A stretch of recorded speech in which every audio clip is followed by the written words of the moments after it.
This year is the boldest phone ever made, and in 2026 it's a time capsule of a future that never arrived. LG is gone, and with it the era of experimentation on smartphones. I've been using this updated LG Wing for 1 week as my daily driver to answer one question: is this a brilliant piece of engineering or an exhibit of a museum? Or can this still survive in an era of slab phones? Let's be clear here, this is not an ordinary phone. This is the LG Wing that with its swivel screen was not just a gimmick, it was a genuine vision for multitasking. In this video I will be putting it through the 2026 test, performance, battery life, software, and yeah, this unique form factor. Can this be a secondary phone in 2026? A collector's item? Or it's just a rusty old relic from a future that never really happened? Come with me on this adventure, let's figure it out and let's get started.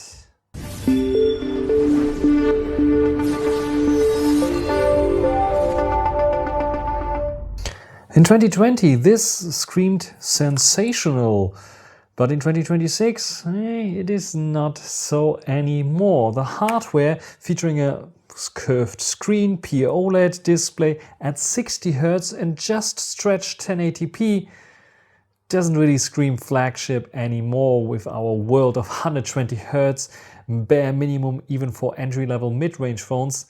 This one here can feel a bit stuttery. Unswivel it and swivel it back, however, feels very hypnotic still and has a bit of like a feeling of a fidget spinner. And the hardware itself is also holding up quite nicely. You see it's not cracking up, there's no dust in between that is like scratching anything here, even though there are devices that definitely had this issue. Mine gladly doesn't suffer from it. What also holds up pretty nicely is the display, the uninterrupted display that has a bit of larger borders top and bottom, but features something that people miss a lot: the motorized selfie camera. And here's the first big gripe I have with the phone: the in-display fingerprint scanner. It's an optical one, but a bit of an older tech that is, yeah, sometimes very slow. And if you have this device swiveled, you have to get your finger up there because there is no fingerprint scanner in the secondary screen. The biggest downside of this phone is not Android version 13, which sounds still okay. The problem relies in the Android security patch level, which is like not updated since September 2023, so I wouldn't really recommend using any banking applications on it, though Google Wallet with PayPal was working fine for me. But you can see already from the animations it's just 60 Hz, which is like a little bit of an issue. And we have the Snapdragon 768G here, which is not the newest, it's not winning any awards, especially with the 8 gigs of RAM. More often you have some closed pages in your web browser or some applications that are just reloading, which is like not always ideal. Now the star of the show here, the swivel screen. I have the ability to see some applications that are meant to be used for it, like Asphalt, but only the older version. The newer version doesn't support the second screen anymore, so it becomes useless. You can have some app pairs like YouTube on top and the browser on the bottom if you need to check a YouTube video and scroll the comments or check a product that has been shown on the video down below for prices. This is working fine, and you have the multitasking option, so I can just open up the gallery application if I want to drag a file over here, a picture for example, but talking about dragging a file over, that's not possible here either. So the modern drag and drop features are not available here. So it is a second screen that you can hold also in different orientations if you want to, which might be as a second screen sometimes handy if you are doing video live streaming, and at the same time you can see the comments flowing in without having interrupted video on your main screen. And sometimes you can even use it like this, but sadly the little kind of applications that had support for the second screen, Google Maps, Asphalt 9 and some other applications, don't have it anymore. On top of that, if you want to use it for typing something great, you are running into issues quite quickly, because the only keyboard that is supported for typing on this screen here is the LG keyboard. So if I go in here and want to type something in, you see it has to be the LG keyboard. And the same goes for if I want to type in here, you see the LG keyboard turning up, but it's not working with Gboard or other keyboard applications. But talking about the keyboard, as this might be the usual way on how to use it, you can also do it in a different way. So we click on here and you get a giant keyboard that you can type on. So even longest emails can be typed on here pretty good. So pretty good keyboard that we have here. At least it's pretty large. It's the LG keyboard. The typos are a bit of an issue here and there, and it's not the same experience that you get with Gboard, even with Microsoft Swift key and some other keyboards and on Android. On top of this, the vibration motor feels very antiquated. It's an old one, not very precise, and everything feels a bit mushy if you have it in a closed state. But even if you open it up and you type on it, it's a pretty weak kind of haptic motor.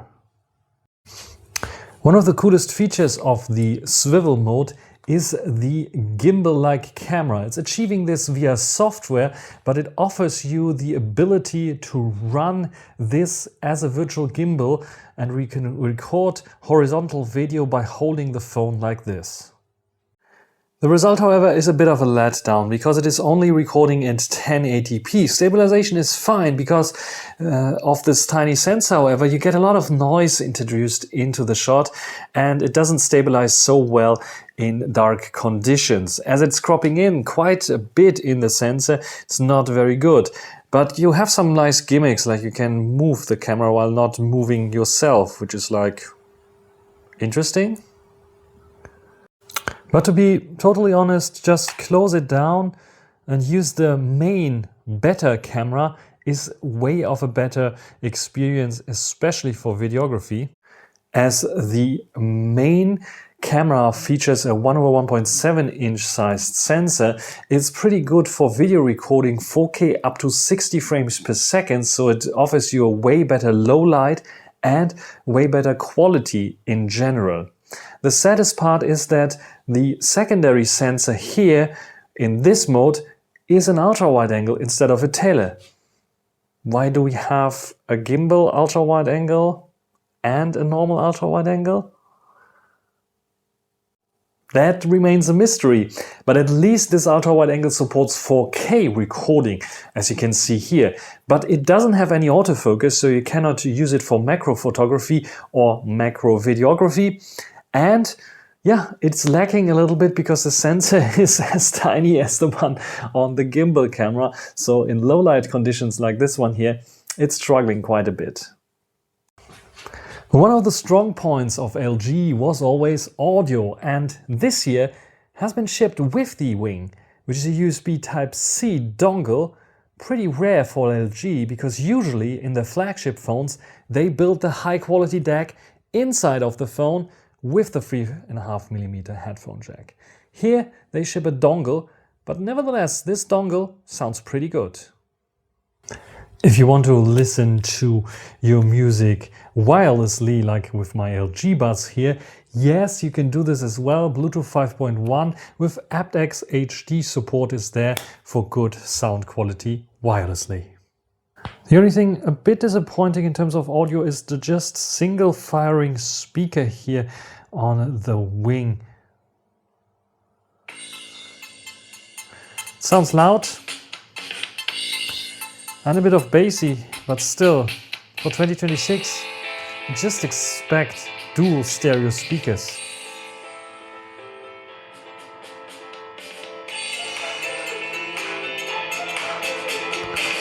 What honestly surprised me with the Wing is a full-fledged desktop mode hiding in the USB 3.1 USB-C port, which allows you to run a full desktop with applications with keyboard and mouse support without any issues.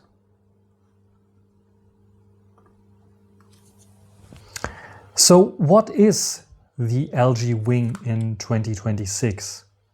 It's a fantastic museum piece that shows how LG was innovating and thinking differently where everyone else was building slab phones. But it also shows how a product can die in its first generation, even though being so innovative, not getting a second or third chance. And using it as primary phone, absolutely not. The slower processor, the 8 gigs of RAM, 60 Hz display is definitely not a joy to use it as a main phone. As secondary phone for a nostalgia trip, for sure, it is quite an interesting kind of phone and definitely an icebreaker for conversations, especially if you flip it open or swivel it open, I have to say. As a museum piece or for collectors, definitely a very hot item showing how smartphones can innovate and bring out that is something completely different. As much as I like the Wing with its nice swivel concept, the thickness, the battery life, 60 Hz display, and also the limitations with CPU and RAM is something that keeps me from using it further on as daily driver. And it makes us dreaming about a time, maybe a parallel universe where LG succeeded and this one got a successor and another successor, and we have now a version with 8 Elite Gen 5, 120 Hz display, thinner body, and all this with updated cameras and a nice gimbal technology further developed.